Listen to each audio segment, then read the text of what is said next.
नमस्कार दोस्तों, outlook classes पर मैं शिवांश आप सभी का स्वागत करता हूं। जैसा कि मैंने वादा किया था कि रोज मैं इतिहास विषय की एक क्लास लेकर के आऊँगा, तो ये आज आपकी दूसरी क्लास है और ये क्लास इंपॉर्टेंट हो जाती है एसएससी जीडी की परीक्षा के लिए जो 2024-25 में आयोजित होना तय हुआ है और जिसका फॉर्म 27 अगस्त को आ जाएगा। ठीक है। अच्छा, अब अभी मैं कुछ बातें बता दूं क्लास शुरू करने से पहले कि एक 30 मिनट का चैलेंज लेकर के देखो। चुपचाप मेरी क्लास देखना है, डिसिप्लिन होकर के पूरे अनुशासन में, और अंतर खुद समझो। कोई ही हा नहीं।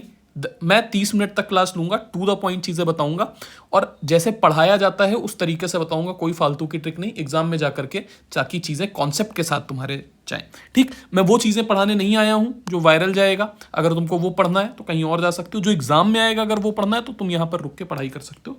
अब बिना कोई इधर उधर की बात किए बिना क्लास की शुरुआत करते हैं। ये सब बताना भी जरूरी होता है ना। चलो, पहला प्रश्न देखो क्या कह रहा है। कह रहा है विच dynasty rule over Delhi during 1290 से 1320। पिछले वर्ष में आया हुआ प्रश्न है, यहीं से प्रश्न बनते हैं, है ना। तो 1290 से 1320 के दौरान दिल्ली पर किस राजवंश का शासन था, ये बताना है तुमको।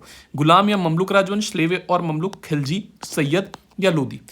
अब देखो, यहां ये प्रश्न आ चुका है तो अब ये प्रश्न तो नहीं आएगा। हाँ, इससे संबंधित प्रश्न आ चुके हैं। ये फायर कारतूस है, मुर्दा कारतूस है।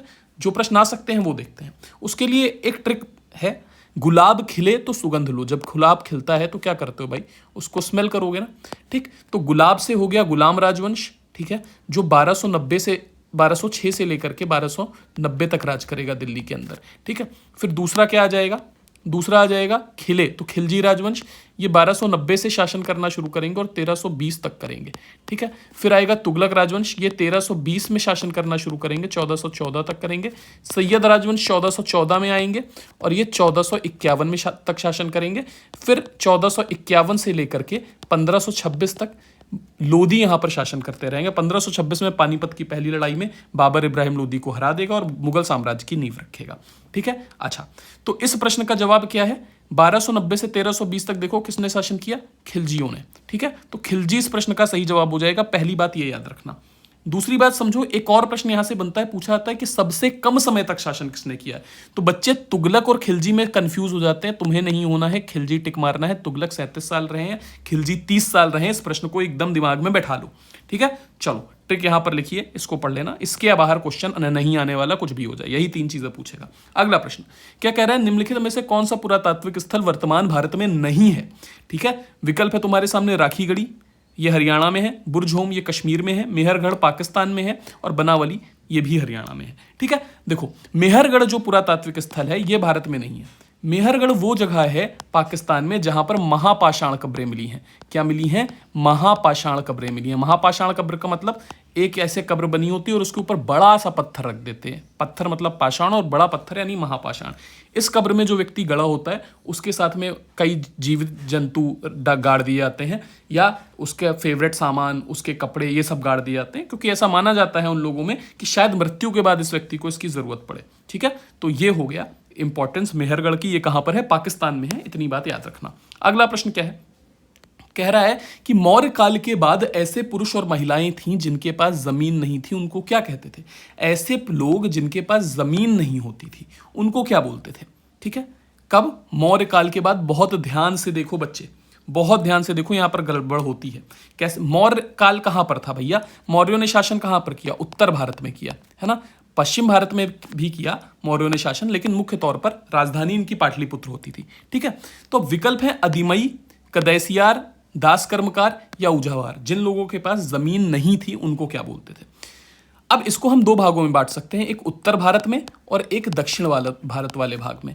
इन दोनों आधारों पर हम लेकर के चल सकते हैं। अगर हम उत्तर भारत की बात करें तो जिन लोगों के पास पूरे गांव की बहुत ज्यादा जमीन होती थी, बहुत बड़ी बड़ी जमीन होती थी, ऐसे लोगों को क्या बोलते थे, ग्राम भोजक बोलते थे। तो नाम से ही पता चल रहा है बहुत अमीर आदमी होगा जो पूरे गांव को भोजन करा सके, ऐसा व्यक्ति।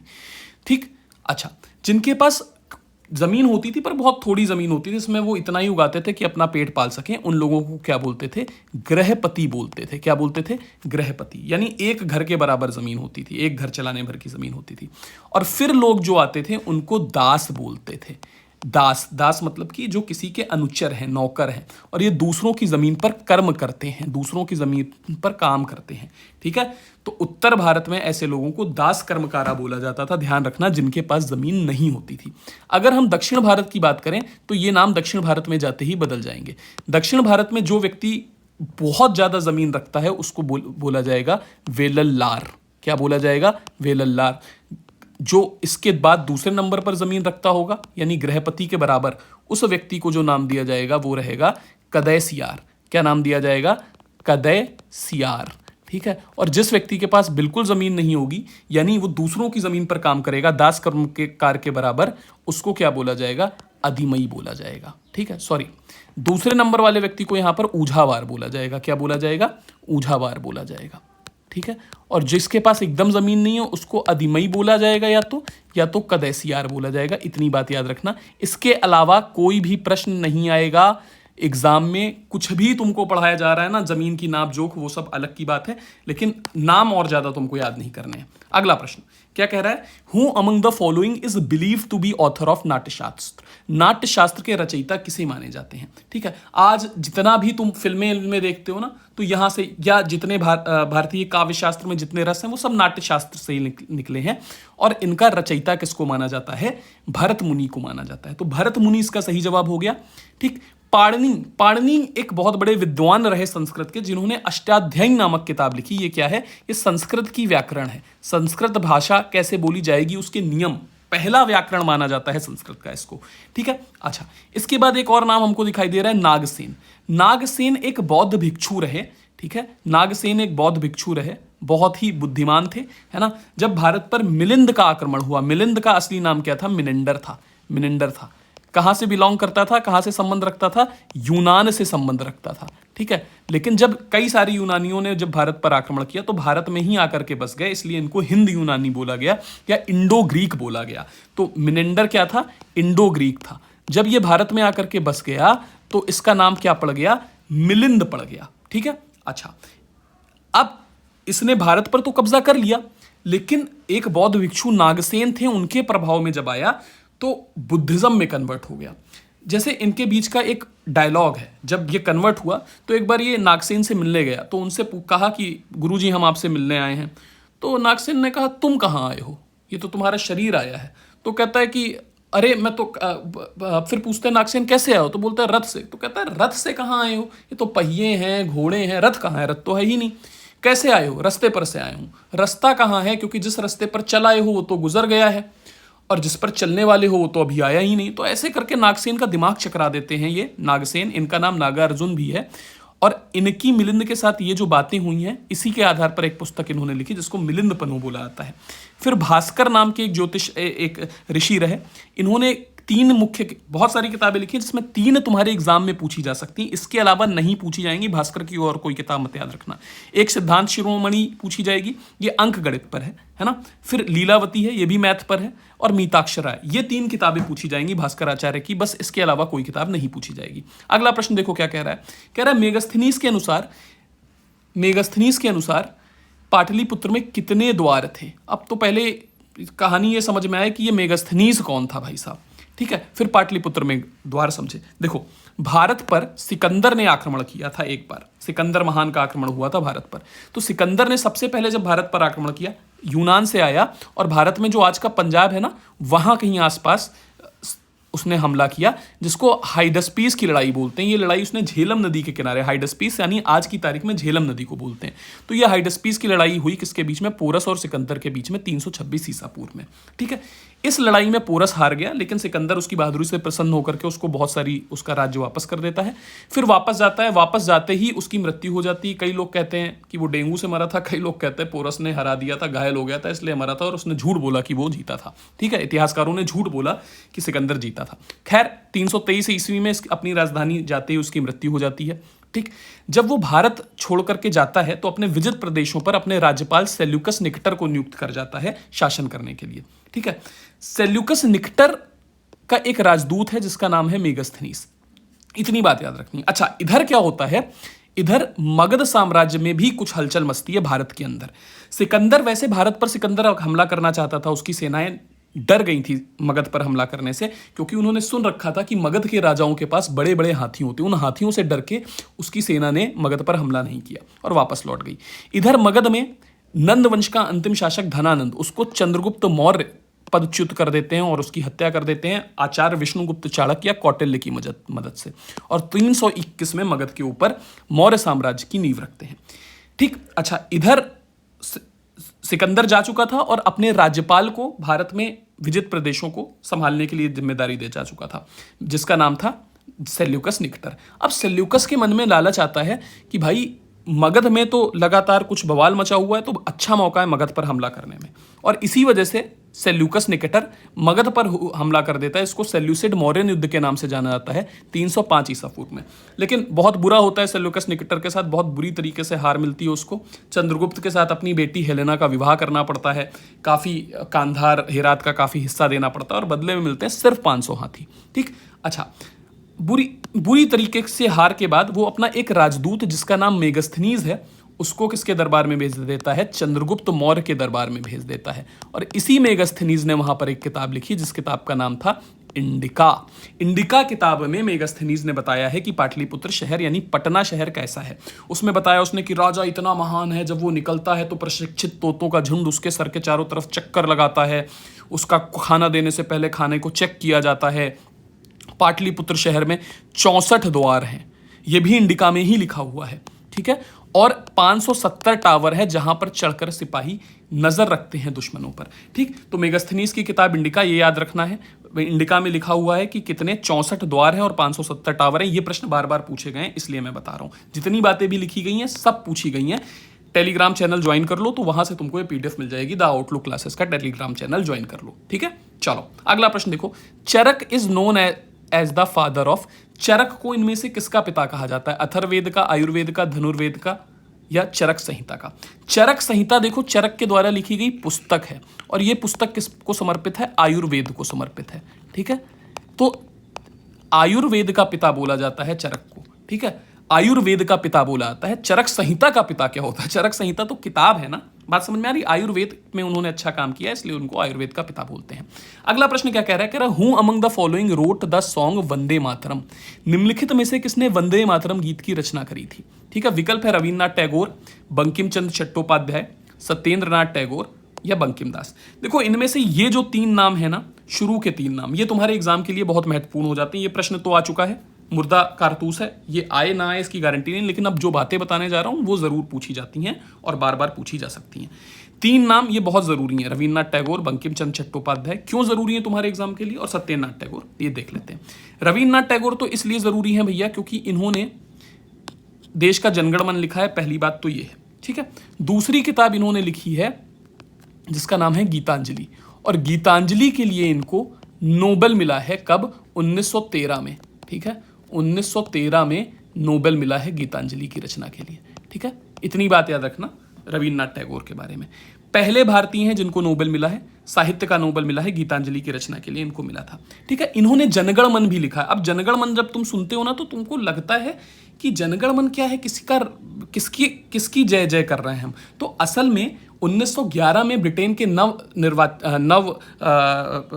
नए नियुक्त हुए जो राजा थे जिनका नाम जॉर्ज पंचम था, वो भारत आ रहे थे। तो उनके सम्मान में उन्होंने जनगण मन लिखा था जिसमें 5 पैराग्राफ थे। उसमें से एक पैराग्राफ को आज हमारा राष्ट्रगान बना दिया गया है और बाकी 4 को हटा दिया गया है। तो उसमें उन्हीं का हम वो कर रहे हैं, जन के गण के मन के राजा, है ना, जय जय जय हे जय राजेश्वर, जय हे भारत भाग्य विधाता। ठीक है, तो उनका सम्मान है। तो कई लोग कहते हैं इस वजह से उनको नोबेल मिला था, चूंकि गीतांजलि उन्होंने 1910 में लिखी थी तो 1910 में ही नोबेल मिल जाना चाहिए था, लेकिन असल में उन्होंने इतनी चाटुकारिता करी इसलिए उनको, हालांकि विवादित बात है। रविन्द्रनाथ टैगोर इसलिए भी इंपॉर्टेंट है क्योंकि बांग्लादेश का भी इन्होंने राष्ट्रगान लिखा है, और भारत और बांग्लादेश का राष्ट्रगान लिखने वाले एकमात्र कवि हैं जिन्होंने 2 देशों का राष्ट्रगान लिखा। ये भी पूछा जाता है एग्जाम में। दूसरा, बंकिम चंद्र चट्टोपाध्याय। बंकिम चंद्र चट्टोपाध्याय ने एक किताब लिखी थी जिसका नाम था आनंद मठ। ठीक है, किसने लिखी थी? बंकिम चंद्र चटर्जी ने। यह किताब जो थी ये सन्यासी विद्रोह पर आधारित थी जो अंग्रेजों के खिलाफ 1770 से 1777 तक हुआ था। सन्यासियों ने इसका नेतृत्व किया था बंगाल के, है ना। तो उस पर आधारित किताब है आनंद मठ। 1770 से में सन्यासी विद्रोह हुआ था, लगभग उसके 100 साल बाद आनंद मठ लिखी गई 1882 में। इसी आनंद मठ नामक किताब में एक गीत है जिसका नाम है वंदे मातरम। तो वंदे मातरम इन्होंने अलग से नहीं लिखा है, ये आनंद मठ का ही हिस्सा है, ठीक है। तो बंकिम चंद्र चट्टोपाध्याय वंदे मातरम के रचयिता हैं। वंदे मातरम सुजलाम सुफलाम मलयज शीतलाम शस्य श्यामलाम मातरम, है ना। सत्येंद्रनाथ टैगोर क्यों इंपॉर्टेंट हो जाते हैं? भारत के पहले सिविल सर्वेंट है, भारत के पहले सिविल सर्वेंट है जिन्होंने आईसीएस की परीक्षा पास की है। जैसे आज आईएएस की परीक्षा होती है ना, वैसे ही आईसीएस की परीक्षा उस समय होती थी, जिसको इंडियन सिविल सर्विस बोलते थे, ठीक है। सिविल सेवक हैं, इसलिए इंपॉर्टेंट हो जाते हैं। चलो अगला प्रश्न देखें क्या कह रहा है। In 1877 viceroy Lytton organise the durbar to acknowledge as the empress of India. 1877 में भारत का जो वायसराय था लिटन, उसने एक दरबार आयोजित किया था इनमें से किसको भारत की राजधानी रानी के रूप में स्वीकार करवाने के लिए। विकल्प है क्वीन एने, रानी Anne, queen Elizabeth, queen Victoria या क्वीन विक्टोरिया द्वितीय। ये है आपके सामने प्रश्न, ठीक है। चलो, कुल आज तक ऐसे 3 दिल्ली दरबार हुए हैं जो भारत के लोगों को यह बताने के लिए, उस समय भारत पर किसका शासन था? ब्रिटिश का था। तो ब्रिटिश के रूप में भारत पर किस रानी का शासन रहेगा, यह भारत के लोगों को बताने के लिए 3 दरबार कुल ऐसे आयोजित किए गए। एक 1870 में किया गया जिसमें डिक्लेयर किया गया कि रानी विक्टोरिया जो हैं वो अब आपकी शासिका रहेंगी, अब आपके महाराज हैं महेंद्र बाहुबली, है ना। अच्छा, फिर दूसरा दरबार हुआ 1903 में। 1903 के दरबार में यह बताया गया कि भैया किंग जॉर्ज फिफ्थ, 1903 के दरबार में यह बताया गया कि किंग एडवर्ड और क्वीन अलेक्जेंड्रिया भारत की शासिका रहेंगी। फिर एक 1911 में दरबार हुआ जिसमें जॉर्ज पंचम और क्वीन मैरी को भारत का शासक बताया गया, ठीक है। जॉर्ज पंचम नए नए राजा बने थे तो वो भारत आए थे। उन्हीं के स्वागत में अब देखो 1905 में बंगाल विभाजन हुआ था, ठीक है। 1905 में बंगाल विभाजन हुआ था जिसका भारत में बहुत ज्यादा विरोध हुआ था, करजन ने किया था, ठीक है। 1905 में बंगाल विभाजन के बाद 1911 में 2 चीजें हुई जब 1911 का दिल्ली दरबार सजा। एक तो बंगाल विभाजन वापस लिया गया, तो यहां पर मैं लिख देता हूं विभाजन जो था वो वापस लिया गया, और दूसरा जो राजधानी थी वो कलकत्ता से दिल्ली शिफ्ट कर दी गई, ठीक है। राजधानी कहां से कहां चली गई? राजधानी कलकत्ता से दिल्ली, ये यहां पर लिखा हुआ है, देखो ये लिखा हुआ है, ठीक है। कुल 3 दिल्ली दरबार थे, इनको याद कर लेना, ठीक है। अगला प्रश्न क्या कह रहा है? कह रहा है मौर्योत्तर काल में निम्नलिखित में से किस राजवंश ने रेशम के मार्ग को नियंत्रित किया था? रेशम के मार्ग को सिल्क रूट बोलते हैं। देखो, चीन को कोई चीज पता चल जाती है ना तो वो पूरी दुनिया से छुपा कर रखता है लंबे समय तक। जैसे चीन को जब कागज का आविष्कार किया चीन ने तो लगभग 5000 साल तक दुनिया को नहीं बताया। ऐसे वो सिल्क का आविष्कार जब वहां पर हुआ रेशम का, तो उन्होंने दुनिया को नहीं बताया। अब चीन के व्यापारी यूरोप जाते थे और वहां पर सिल्क बेचते थे, ठीक है। जब यूरोप के लोग पूछते थे कहां से लाते हो, तो कहते थे भगवान हमको दे के जाते हैं। अब भैया यूरोप के लोग खूब भर भर के सिल्क मंगाते थे और इससे वो लोग अमीर हो गए, चीन के लोग। जिस रास्ते से वो यूरोप ले जाते थे सिल्क या फिर रेशम, वो रास्ता ये तुमको दिखाई दे रहा है। यहाँ देखो, चीन से चल के सामान यहाँ से इस तरीके से पहुँचता था यूरोप, मेडिटेरेनियन सी, इटली के आसपास, और फिर यहाँ से यूरोप पहुँच जाता था, ठीक है। ये तुम्हारा तुर्की के पास, और यहाँ से पूरे यूरोप में पहुँच जाता था, ठीक। अच्छा, इसी को बोलते हैं सिल्क रूट। अब चूंकि यहां से जो यानी रेशम मार्ग, सिल्क रूट या फिर रेशम मार्ग, ठीक है। अब चूंकि यहां से जब सामान जा रहा है तो यहां से अमीर अमीर व्यापारी जा रहे हैं। जब अमीर व्यापारी जा रहे हैं तो उन पर हमला भी किया जाएगा, ठीक है।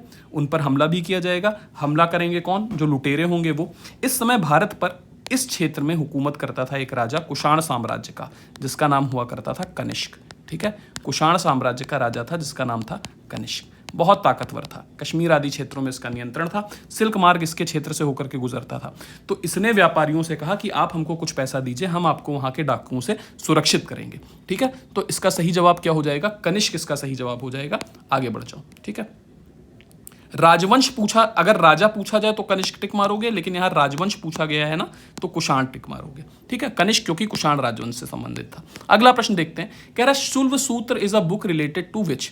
शुल्व सूत्र किस विषय से संबंधित पुस्तक है? ठीक है, ज्यामिति, ज्योतिष, गणित, खगोल। देखो, ज्यामिति भी गणित का ही हिस्सा है, ज्योमेट्री गणित का ही एक हिस्सा है। वैसे इसका सही जवाब ज्योमेट्री ही है। क्यों?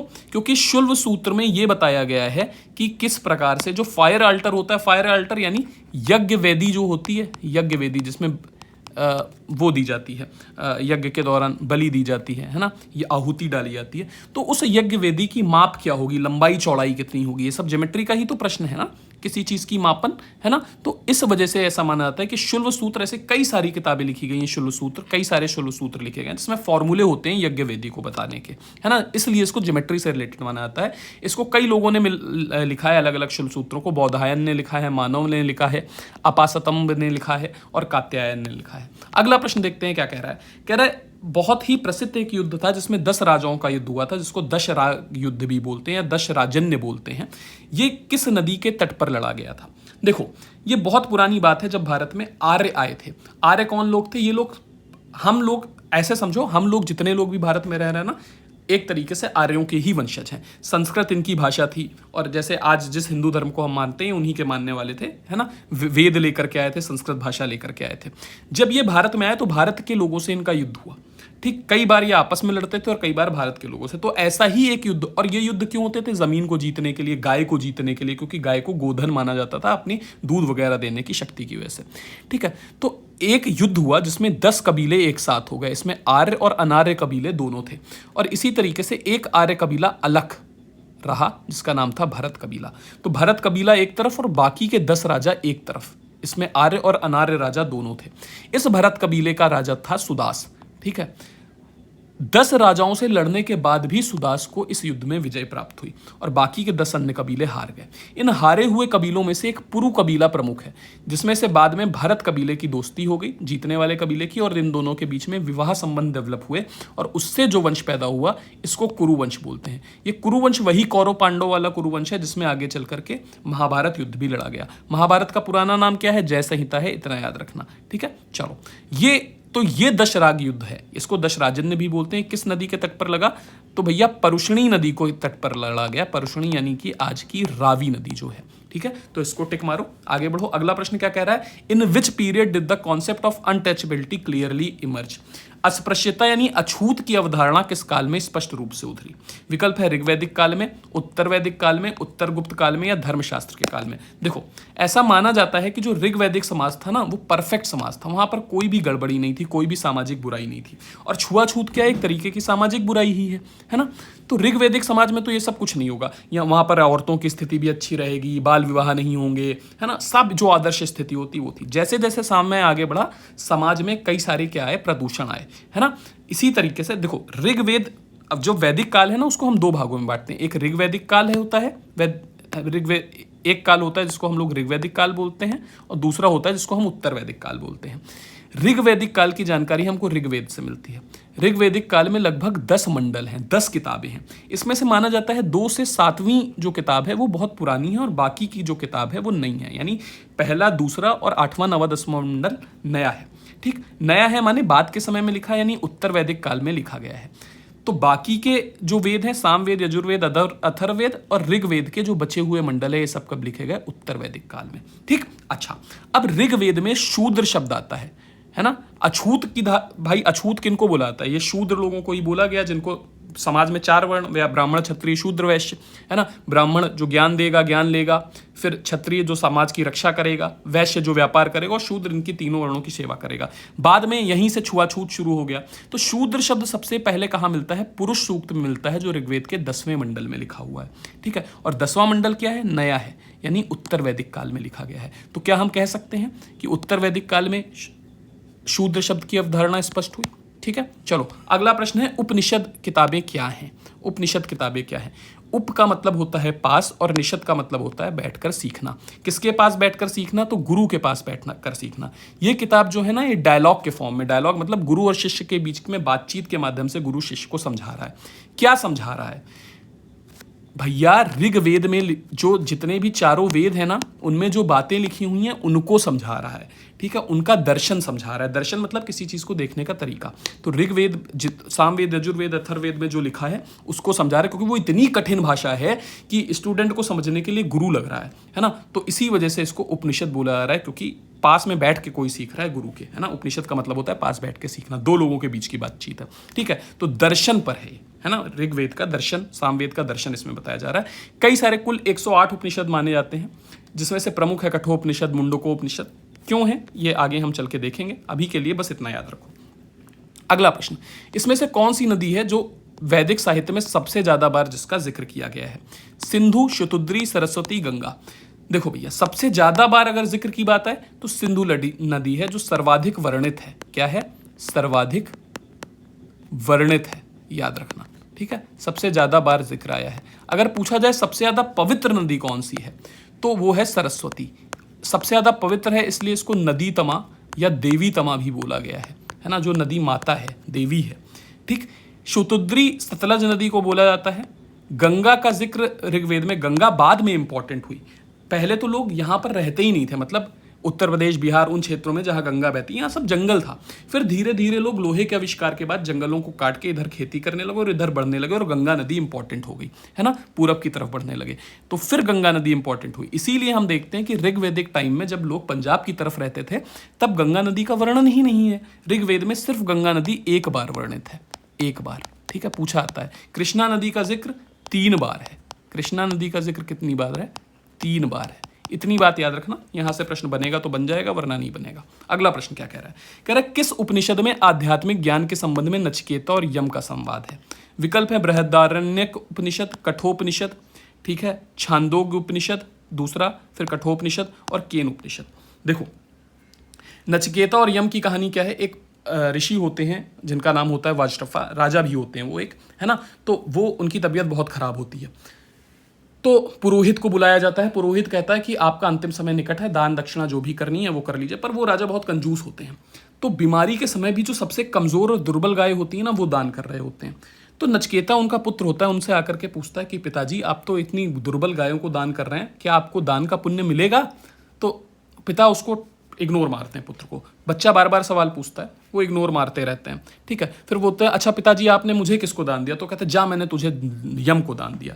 फिर नचिकेता फिर यमराज के पास जाते हैं और उनसे फिर आत्मा और जीवन का सत्य सीखते हैं। ये कहानी हमको कहाँ मिलती है? कठोपनिषद में देखने को मिलती है, ठीक है। इसके अतिरिक्त एक मुंडकोपनिषद भी है। मुंडकोपनिषद, अब उपनिषद से जहां जहां से प्रश्न आते हैं वो मैं बता देता हूं। मुंडकोपनिषद क्यों इंपॉर्टेंट हो जाता है? क्योंकि मुंडकोपनिषद में सत्यमेव जयते सुना है ना आपने, वो मुंडकोपनिषद से लिया गया है, पहली चीज, ठीक है। वसुधैव कुटुंबकम कहां से लिया गया? वसुधैव कुटुंबकम आपने शब्द सुना होगा, ये G20 की थीम भी था इस बार, G20 की थीम भी था इसका। वासुदेव कुटुंबकम नहीं होता है, वसुधैव, वसुधा मतलब कि धरती और कुटुंब मतलब परिवार, पूरी धरती एक परिवार है, ठीक है। ये कहां पर हमको देखने को मिलता है? ये हमको महाउपनिषद में देखने को मिलता है। कहां? महाउपनिषद में। बस यही 3 प्रश्न आएंगे, इससे बाहर नहीं आएंगे। उपनिषद में कहां क्या है? यही 3, मुंडकोपनिषद, सत्यमेव जयते है, ठीक है, महाउपनिषद और कठोपनिषद। बस इसके अलावा चीज नहीं पूछी आती उपनिषद से संबंधित। अगला प्रश्न, जलियांवाला बाग का फेमस इंसिडेंट कब हुआ था? कुख्यात जलियांवाला बाग कांड कब हुआ था?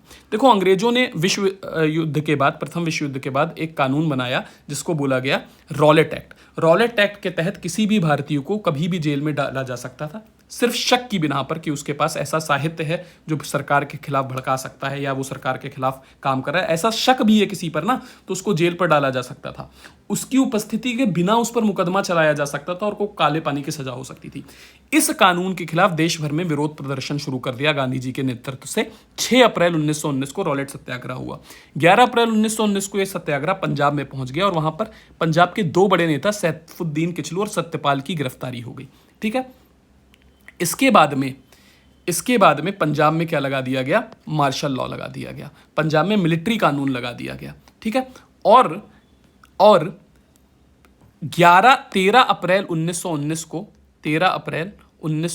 को बैसाखी का दिन था, जब भीड़ वहां पर इकट्ठा थी। भीड़ को नहीं पता था कि भाई मिलिट्री कानून, मार्शल लॉ क्या होता है, मतलब इस समय कई लोग एक जगह इकट्ठे नहीं हो सकते। अब बैसाखी का दिन था, लोग घूमने आए थे, है ना, तो जलियांवाला बाग में वो लोग इकट्ठा थे। उसी समय वहां पर जनरल रेजिनाल्ड डायर आता है, वो जलियांवाला बाग के सारे गेट बंद करता है और भीड़ पर अंधाधुंध गोलियां बरसाता है। कई लोगों की मृत्यु हो जाती है। इस चीज का विरोध करने के लिए कई नेता अपनी उपाधियां वापस करते हैं। ऐसे कैसरे हिंद की उपाधि गांधी जी को मिली थी अंग्रेजों से, जो वापस कर दी उन्होंने। टैगोर ने नाइटहुड की उपाधि वापस कर दी, ठीक है। ध्यान रखना, इन दोनों ने उपाधि वापस की थी, विधायी परिषद की सदस्यता नहीं, केंद्रीय विधायी परिषद की सदस्यता नहीं। क्योंकि एक क्वेश्चन और आता है जहां पूछा आता है केंद्रीय विधायी परिषद की सदस्यता वापस की थी, तो वो एक तो जलियांवाला बाग कांड के विरोध में नहीं की थी, वो रॉलेट एक्ट के विरोध में की थी। और किसने किसने करी थी वो अभी प्रश्न आगे आएगा। अगला प्रश्न देखो क्या कह रहा है। कह रहा है निम्नलिखित में से कौन सी पुस्तक दयानंद सरस्वती द्वारा लिखी गई थी? काबुलीवाला, स्ट्रैबेरियस, सत्यार्थ प्रकाश, गीतांजलि। देखो काबुलीवाला एक कहानी है जो किसने लिखी है? रविन्द्रनाथ टैगोर ने लिखी है, ये बात याद रख लेना, ठीक है। अच्छा, गीतांजलि वही पुस्तक जिसके लिए उनको नोबेल मिला है, उनकी काव्यों का कविताओं का संकलन है, ठीक है, 1913 में नोबेल मिला है। सत्यार्थ प्रकाश किसने लिखी है? दयानंद सरस्वती ने लिखी। इनके बचपन का नाम मूलशंकर तिवारी था, ठीक है। इन्होंने भारत में कहा कि भैया भारत में उस समय जितनी भी सामाजिक बुराई चल रही थी, विधवा पुनर्विवाह नहीं होता था, समाज में छुआछूत थी, आडंबर था, तो उन्होंने कहा कि भाई तुम लोग ये क्यों करते हो? तो लोगों ने कहा भाई हम इसलिए करते क्योंकि हमारे धर्म का हिस्सा सती प्रथा थी। तो उन्होंने कहा कि धर्म तो तुम्हारा वेद है, वेद पढ़ो तो वहां पर तो ऐसी कोई बात लिखी ही नहीं है। तो इन्होंने लोगों को समझाना शुरू किया कि जो तुम धर्म के नाम पर कर रहे हो असल में वो धर्म है ही नहीं, ठीक है।